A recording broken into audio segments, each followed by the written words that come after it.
ओम उमा महेश्वराय नमः।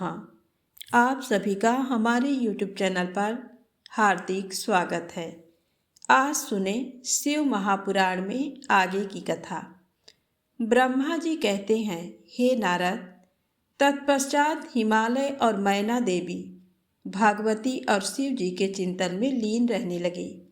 उसके बाद जगत की माता जगदम्बिका अपना कथन सत्य करने के लिए अपने पूर्ण अंशों द्वारा पर्वत राज हिमालय के हृदय में आकर विराजमान हुई।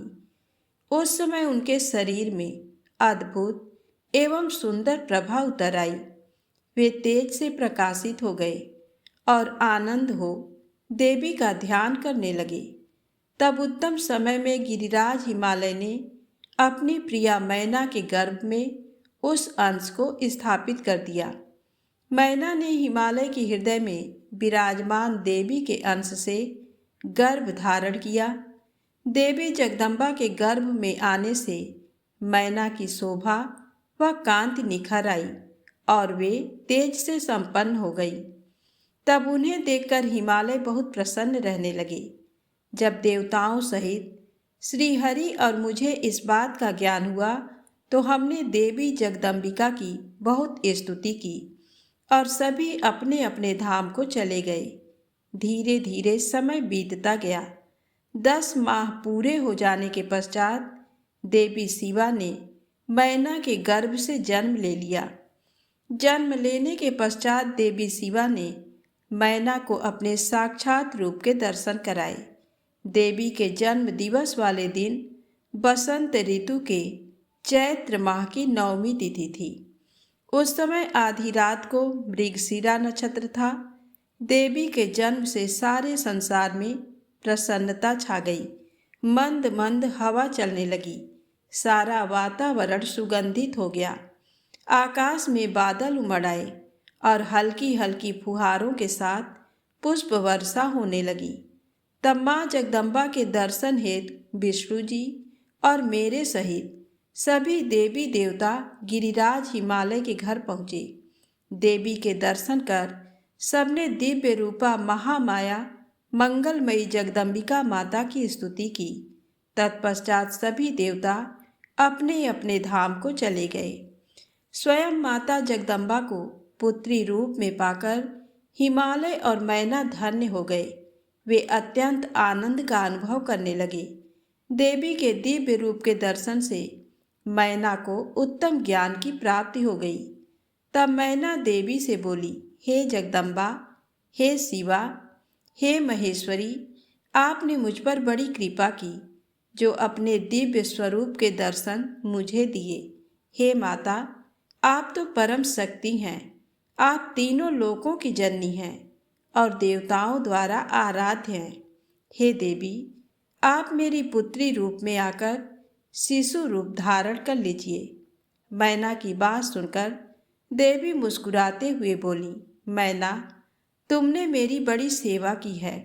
तुम्हारी भक्ति भावना से प्रसन्न होकर ही मैंने तुम्हें वर मांगने के लिए कहा था और तुमने मुझे अपनी पुत्री बनाने का वर मांग लिया था। तब मैंने तथास्तु कहकर तुम्हें अभीष्ट फल प्रदान किया था। तत्पश्चात मैं अपने धाम चली गई थी। उस वरदान के अनुसार आज मैंने तुम्हारे गर्भ से जन्म ले लिया है। तुम्हारी इच्छा का सम्मान करते हुए मैंने तुम्हें अपने दिव्य रूप के दर्शन दिए। अब आप दोनों दंपति मुझे अपनी पुत्री मानकर मेरा लालन पालन करो और मुझसे स्नेह रखो। मैं पृथ्वी पर अद्भुत लीलाएं करूंगी तथा देवताओं के कार्यों को पूरा करूंगी। बड़ी होकर मैं भगवान शिव को पति रूप में प्राप्त कर उनकी पत्नी बनकर इस जगत का उद्धार करूंगी। ऐसा कहकर जगत माता देवी जगदम्बा चुप हो गई। तब देखते ही देखते देवी भगवती नन्हे शिशु के रूप में परिवर्तित हो गई। ब्रह्मा जी बोले, हे मुनिश्रेष्ठ नारद, मैना के सामने जब देवी जगदम्बिका ने शिशु रूप धारण किया तो वे सामान्य बच्चे की भांति रोने लगी। उनका रोना सुनकर सभी स्त्रियां और पुरुष जो उस समय वहां उपस्थित थे प्रसन्न हो गए। उस श्याम कांति वाली नील कमल के समान शोभित उस परम तेजस्वी सुंदर कन्या को देखकर गिरिराज हिमालय बहुत प्रसन्न हुए। तब शुभ मुहूर्त में हिमालय ने अपनी पुत्री का नाम रखने के बारे में सोचा। उस समय मैना और हिमालय बहुत प्रसन्न थे। तब देवी के गुणों और सुशीलता को देखकर उनका नाम पार्वती रखा गया। चंद्रमा की कला की तरह हिमालय पुत्री धीरे धीरे बड़ी होने लगी। उनके अंग प्रत्यंग चंद्रमा की कला एवं बिंब के समान अत्यंत शोभायमान होने लगे। गिरिजा अपनी सहेलियों के साथ खेलती थी। पार्वती अपनी सखियों के साथ कभी गंगा की रेत से घर बनाती तो कभी कंदुक क्रीड़ा करती। खेलती खेलती वे बड़ी होने लगीं। जब वे शिक्षा के योग्य हो गईं तो आचार्यों ने उन्हें विभिन्न धर्मशास्त्रों का उपदेश देना प्रारंभ किया। उससे उन्हें अपने पूर्व जन्म की सभी बातें स्मरण हो आईं। मुने, इस प्रकार मैंने शिवा की लीला का वर्णन तुमसे किया है। एक समय की बात है, तुम शिव लीला से प्रेरित होकर हिमालय के घर गए। हे नारद, तुम शिव तत्व के ज्ञाता हो और उनकी विभिन्न लीलाओं को समझते हो। तुम्हें आया हुआ देखकर हिमालय मैना ने तुम्हें प्रसन्नतापूर्वक नमस्कार किया तथा खूब आदर सत्कार किया। तत्पश्चात हिमालय ने अपनी पुत्री पार्वती को बुलाया और उससे तुम्हारे चरणों में प्रणाम कराया। फिर स्वयं भी बार बार नमस्कार करने लगे और बोले, हे मुनियों में श्रेष्ठ नारद, हे ब्रह्मा पुत्र नारद, आप परम ज्ञानी हैं। आप सदैव सबका उपकार करते हैं। आप भूत भविष्य और वर्तमान जानते हैं। आप परोपकारी और दयालु हैं। कृपया मेरी कन्या का भाग्य बताएं और मुझे ये भी बताएं कि मेरी बेटी किसकी सौभाग्यवती पत्नी होगी। नारद, हिमालय के ऐसे प्रश्न सुनकर तुमने पार्वती का हाथ देखा और उसके मुखमंडल को देखकर कहना शुरू किया, हे गिरिराज और मैना, आपकी ये पुत्री चंद्रमा की कला की तरह शोभित हो रही है। ये समस्त शुभ लक्षणों से युक्त है। इसका भाग्य बड़ा प्रबल है। ये अपने पति के लिए सुखदायिनी होगी। साथ ही अपने माता पिता के यश और कीर्ति को बढ़ाएगी। ये परम साध्वी और संसार की स्त्रियों में सर्वश्रेष्ठ होगी। इसका पति योगी, नग्न, निर्गुण, काम वासना से रहित, माता पिताहीन, स्वाभिमान से रहित, पवित्र एवं साधु वेशधारी होगा।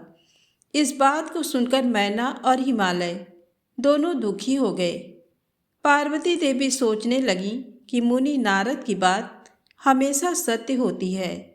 जो लक्षण नारद जी ने बताए हैं वे सभी तो शिव जी में विद्यमान हैं। भगवान शिव को अपना भावी पति मानकर पार्वती मन ही मन हर्ष से खिल उठी और शिव जी के चरणों का चिंतन करने लगी। तब हिमालय बड़े दुखी स्वर से बोले कि हे नारद, अपनी पुत्री के भावी पति के विषय में जानकर मैं बहुत दुखी हूँ। आप कृपया मेरी पुत्री को बचाने का कोई मार्ग सुझाएं। गिरिराज हिमालय के ये वचन सुनकर, हे नारद, तुमने कहा, गिरिराज, मेरी कही बात सर्वथा सच होगी, क्योंकि हाथ की रेखाएं ब्रह्मा जी द्वारा लिखी जाती हैं और कभी भी झूठ नहीं हो सकती। इस रेखा का फल तो अवश्य मिलेगा, किंतु ऐसा होने पर भी पार्वती सुखपूर्वक रहे, इस हेतु पार्वती का विवाह भगवान शिव से कर दें। भगवान शिव में ये सभी गुण हैं। महादेव जी में ये अशुभ लक्षण भी शुभ हो जाते हैं। इसलिए गिरिराज, तुम बिना विचार किए अपनी कन्या का विवाह भगवान शिव से कर दो। वे सबके ईश्वर हैं तथा निर्विकार, सामर्थ्यवान और अविनाशी हैं, किंतु ऐसा होना इतना सरल नहीं है। पार्वती शिव विवाह तभी संभव हो सकता है जब किसी तरह भगवान शिव प्रसन्न हो जाए। भगवान शंकर को प्रसन्न करने और वश में करने का सबसे सरल और उत्तम साधन है। यदि आपकी पुत्री भगवान शिव की अनन्य भक्ति भाव से तपस्या करे तो सब ठीक हो जाएगा। पार्वती भगवान शिव को पति के रूप में प्राप्त करेंगी। वे सदैव भगवान शिव के अनुसार ही कार्य करेंगी, क्योंकि वे उत्तम व्रत का पालन करने वाली महासाध्वी हैं। वे अपने माता पिता के सुख को बढ़ाने वाली हैं। गिरिराज हिमालय, भगवान शिव और शिवा का प्रेम तो अलौकिक है। ऐसा प्रेम ना तो किसी का हुआ है और ना ही होगा। भगवान शिव इनके अलावा और किसी स्त्री को अपनी पत्नी नहीं बनाएंगे। हिमालय, शिव शिवा को एकाकार होकर देवताओं की सिद्धि के लिए अनेक कार्य करने हैं। आपकी पुत्री को पत्नी रूप में प्राप्त करके ही भगवान अर्धनारीश्वर होंगे। आपकी पुत्री पार्वती भगवान शिव की तपस्या से उन्हें संतुष्ट कर उनकी अर्धांगिनी बन जाएंगी। मुनि नारद, तुम्हारे इन वचनों को सुनकर हिमालय बोले, हे मुनि श्रेष्ठ नारद, भगवान शिव सभी प्रकार की इच्छाओं का त्याग करके अपने मन को संयम में रखकर नित्य तपस्या करते हैं। उनका ध्यान सदैव पर ब्रह्म में लगा रहता है। भला वे अपने मन को कैसे योग से हटाकर मोह माया के बंधनों में फंसने हेतु विवाह करेंगे। जो भगवान शिव अविनाशी, प्रकृति से परे, निर्गुण, निराकार और दीपक की लौ की तरह प्रकाशित हैं और सदैव परम ब्रह्म के प्रकाश पुंज को तलाशते हैं, वे कैसे मेरी पुत्री से विवाह करने पर राजी होंगे। मेरी जानकारी के अनुसार भगवान शिव ने बहुत पहले अपनी पत्नी सती के सामने ये प्रतिज्ञा की थी कि वे उनके अलावा किसी और को पत्नी रूप में कभी भी स्वीकार नहीं करेंगे। अब जब सती ने अपने शरीर को त्याग दिया है तो वे किसी और स्त्री को कैसे ग्रहण करेंगे। ये सुनकर आपने कहा, गिरिराज, आपको इसकी चिंता नहीं करनी चाहिए। तुम्हारी कन्या ही पूर्व जन्म में दक्ष की पुत्री सती थी और शिव जी की प्राण प्रिया थी। अपने पिता दक्ष द्वारा अपने पति का अनादर देखकर लज्जित होकर सती ने योगाग्नि में अपने को भस्म कर दिया था। अब वही देवी जगदम्बा जो पहले सती के रूप में अवतरित हुई थी, अब पार्वती के रूप में तुम्हारी पुत्री बनी है। इसलिए तुम्हें पार्वती के विषय में चिंता करने की कोई आवश्यकता नहीं है। देवी पार्वती ही भगवान शिव की पत्नी होंगी। तुम्हारी बातें सुनकर गिरिराज हिमालय और उनकी पत्नी मैना व उनके पुत्रों को बहुत संतोष हुआ और उनके सभी संदेह और शंकाएं पूर्णतः दूर हो गए। पास ही बैठी पार्वती ने भी अपने पूर्व जन्म की कथा के विषय में सुना। भगवान शिव को अपना पति जानकर देवी पार्वती लज्जा से सिर झुकाकर बैठ गई। मैना और हिमालय ने उनके सिर पर हाथ फेरकर उन्हें अनेक आशीर्वाद दिए। तत्पश्चात पार्वती को तपस्या के विषय में बताकर, नारद, आप वहाँ से अंतर ध्यान हो गए। आपके जाने के बाद मैना और हिमालय बहुत प्रसन्न हुए। ब्रह्मा जी बोले, हे नारद, तुम्हारे स्वर्ग लोक जाने के पश्चात कुछ समय तक सब कुछ ऐसे ही चलता रहा। एक दिन मैना अपने पति हिमालय के पास गई और उन्हें प्रणाम कर उनसे कहने लगी, हे प्राणनाथ, उस दिन जब देवर्षि नारद हमारे यहाँ पधारे थे और पार्वती का हाथ देखकर उसके विषय में अनेक बातें बता गए थे, तब मैंने उनकी बातों पर ध्यान दिया था। अब पार्वती बड़ी हो रही है। मेरी आपसे विनम्र प्रार्थना है कि आप उसके विवाह के लिए सुयोग्य व सुंदर वर की खोज शुरू कर दें, जिसके साथ हमारी पुत्री पार्वती सुख से अपना जीवन व्यतीत कर सके। वह शुभ लक्षणों वाला तथा कुलीन होना चाहिए, क्योंकि मुझे अपनी पुत्री अपने प्राणों से भी अधिक प्यारी है। मैं सिर्फ पुत्री का सुख चाहती हूँ। ये कहकर मैना की आंखों में आंसू आ गए और वे अपने पति के चरणों में गिर पड़ी। तत्पश्चात हिमालय ने पत्नी मैना को प्रेम पूर्वक उठाया और उन्हें समझाने लगे। वे बोले, हे देवी, तुम व्यर्थ की चिंता त्याग दो। मुनि नारद की बात कभी झूठ नहीं हो सकती। यदि तुम पार्वती को सुखी देखना चाहती हो तो उसे भगवान शिव की तपस्या के लिए प्रेरित करो। यदि शिव जी प्रसन्न हो गए तो वे स्वयं ही पार्वती का पाणी ग्रहण कर लेंगे। तब सब कुछ शुभ ही होगा। सभी अनिष्ट और अशुभ लक्षणों का नाश होगा। भगवान शंकर सदा मंगलकारी हैं, इसलिए तुम पार्वती को शिव जी की कृपा दृष्टि प्राप्त करने के लिए तपस्या करने की शिक्षा दो। हिमालय की बात सुनकर मैना प्रसन्नतापूर्वक अपनी पुत्री पार्वती को तपस्या के लिए कहने उनके पास चली गईं। ब्रह्मा जी बोले, हे मुनिश्रेष्ठ नारद, जब मैना पार्वती के पास पहुंची तो उन्हें देखकर सोचने लगी कि मेरी पुत्री तो कोमल और नाजुक है। यह सदैव राजसी ठाट बाट में रही है। दुख और कष्टों को सहना तो दूर की बात है, इनके बारे में भी ये सर्वथा अनजान है। पार्वती को उन्होंने बड़े ही लाड और प्यार से पाला है, तब कैसे मैं अपनी प्रिय पुत्री को कठोर तपस्या करने के लिए प्रेरित कर सकती हूँ। यही सब सोचकर मैना अपनी पुत्री से तपस्या के लिए कुछ नहीं बोल सकी। तब अपनी माता के चिंतित चेहरे को देखकर साक्षात जगदम्बा का अवतार धारण करने वाली देवी पार्वती ये जान गईं कि उनकी माताजी क्या कहना चाहती हैं। तब सब कुछ जानने वाली देवी भगवती का साक्षात स्वरूप पार्वती बोली, हे माता, आप यहाँ कब आईं? आप बैठिए। माता, पिछली रात्र के ब्रह्म मुहूर्त में मैंने एक स्वप्न देखा है, उसके विषय में मैं आपको बताती हूँ। मेरे सपने में एक दयालु और तपस्वी ब्राह्मण आए।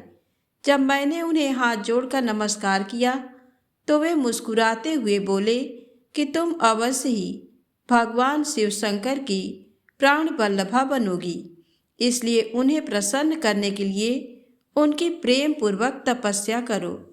यह सुनकर मैना ने अपनी पुत्री के सिर पर प्रेम से हाथ फेरा और अपने पति हिमालय को वहां बुलाया। हिमालय के आने पर मैना ने पार्वती के सपने के बारे में उनको बताया। तब उनके मुख से पुत्री के सपने के विषय में जानकर हिमालय बहुत प्रसन्न हुए। तब वे अपनी पत्नी से बोले, प्रिय मैना, मैंने भी पिछली रात को एक सपना देखा था। मैंने अपने सपने में एक बड़े उत्तम तपस्वी को देखा। वे नारद मुनि द्वारा बताए गए सभी लक्षणों से युक्त थे। वे उत्तम तपस्वी मेरे नगर में तपस्या करने के लिए आए थे। उन्हें देखकर मुझे बहुत खुशी हुई।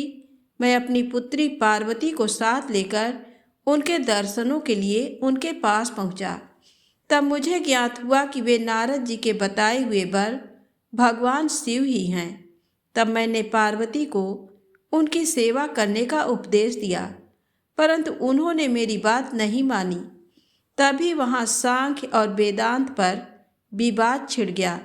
तत्पश्चात उनकी आज्ञा पाकर पार्वती वहीं रहकर भक्तिपूर्वक उनकी सेवा करने लगी। हे प्रिय, यही मेरा सपना था, जिसे देखकर मुझे अत्यंत प्रसन्नता हुई।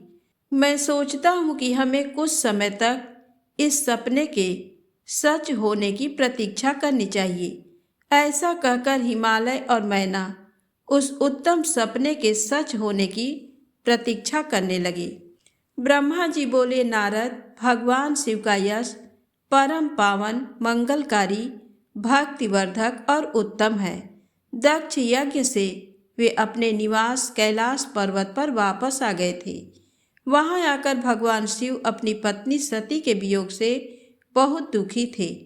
उनका मन देवी सती का स्मरण कर रहा था और वे उन्हें याद करके व्याकुल हो रहे थे। तब उन्होंने अपने सभी गणों को वहां पर बुलाया और उनसे देवी सती के गुणों और उनकी सुशीलता का वर्णन करने लगे। फिर गृहस्थ धर्म को त्याग कर वे कुछ समय तक सभी लोकों में सती को खोजते हुए घूमते रहे। इसके बाद वापस कैलाश पर्वत पर आ गए, क्योंकि उन्हें कहीं भी सती का दर्शन नहीं हो सका था। तब अपने मन को एकाग्र करके वे समाधि में बैठ गए। भगवान शिव इसी प्रकार बहुत लंबे समय तक समाधि लगाकर बैठे रहे। असंख्य वर्ष बीत गए।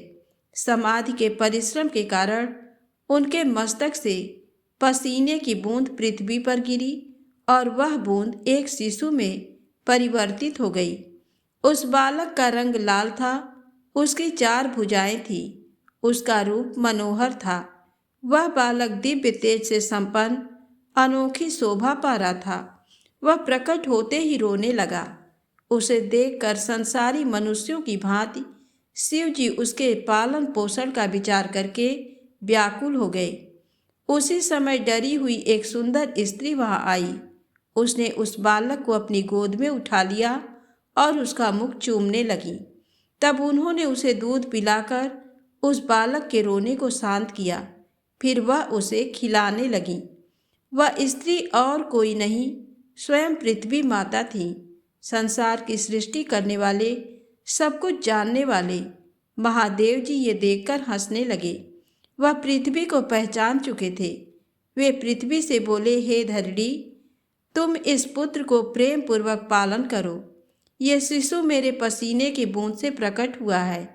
हे वसुधा, यद्यपि ये बालक मेरे पसीने से उत्पन्न हुआ है, परंतु इस जगत में ये तुम्हारे ही पुत्र के रूप में जाना जाएगा। ये परम गुणवान और भूमि देने वाला होगा। ये मुझे भी सुख देने वाला होगा। हे देवी, तुम इसका धारण करो। नारद, ये कहकर भगवान शिव चुप हो गए। उनका दुखी हृदय थोड़ा शांत हो गया था। उधर शिव जी की आज्ञा का पालन करते हुए पृथ्वी अपने पुत्र को साथ लेकर अपने निवास स्थान पर चली गई। बड़ा होकर ये बालक भौम नाम से प्रसिद्ध हुआ। युवा होने पर भौम काशी गया। वहाँ उसने बहुत लंबे समय तक भगवान शिव की सेवा आराधना की। तब भगवान शंकर की कृपा दृष्टि पाकर भूमि पुत्र भौम दिव्य लोक को चले गए। आज की कथा यहीं समाप्त होती है।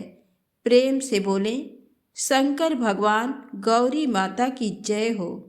यदि आपको ये कथा अच्छी लगे तो कृपया लाइक अवश्य करें। कमेंट्स में ओम नमः शिवाय जरूर लिखें। जय माता दी, जय भोलेनाथ।